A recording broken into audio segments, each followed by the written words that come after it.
చాలా మంత్స్ తర్వాత ఈరోజు ఫ్యామిలీ అండ్ ఫ్రెండ్స్ అందరం కలిసి మాకు తెలిసిన అన్న వాళ్ళ బాబు బర్త్డే ఉంటే బస్ బుక్ చేసుకొని వెళ్ళాము. బర్త్డే ఫంక్షన్ షామీర్పేట్ దగ్గరలో ఉన్న రత్నాలయం అనే టెంపుల్లో అన్నమాట. అది వెంకటేశ్వర స్వామి టెంపుల్. వినాయకుడు అండ్ ఆంజనేయ స్వామి కూడా ఉంటారు అక్కడ. పొల్యూషన్కి చాలా దూరంగా నేచర్కి దగ్గరగా ఉన్నట్టు ఉంటుంది ఆ టెంపుల్లో.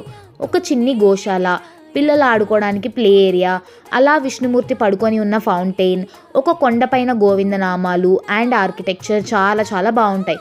One of the main attractions వచ్చేసి వెంకటేశ్వర స్వామి విగ్రహం. చాలా పొడుగ్గా బ్రాడ్గా ఎంత బాగుంటాడో వెంకటేశ్వర స్వామి ఆ అలంకారంలో.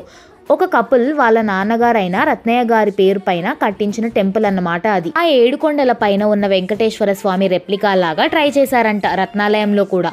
ఆ విగ్రహాలు కూడా కాంచీపురంలోని ఒక ప్రసిద్ధి చెందిన స్థపతితో తయారు చేయించారంట.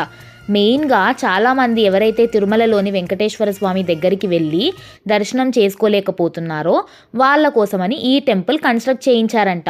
ఇంకా ఫస్ట్ వెళ్ళగానే టెంపుల్ క్లోజ్ అవ్వకముందే దర్శనం చేసేసుకొని ఫంక్షన్లో అన్నయ్య వాళ్ళని పలకరించేసి కొంచెం సేపు కూర్చొని అక్కడికి దగ్గరలోనే ఇంకో మంచి టెంపుల్ ఉంటే స్టార్ట్ అయిపోయాము. ఆ టెంపుల్ ఏంటి, ఆ తర్వాత ఏం చేసాం, రిటర్న్ అయ్యేటప్పుడు జరిగిన అడ్వెంచర్స్ ఇంకా చాలా చాలా షేర్ చేసుకోవాలి మీతో. సో తరువాయి భాగం రేపటి వీడియోలో. ఇట్లు మీ జాబిలమ్మ.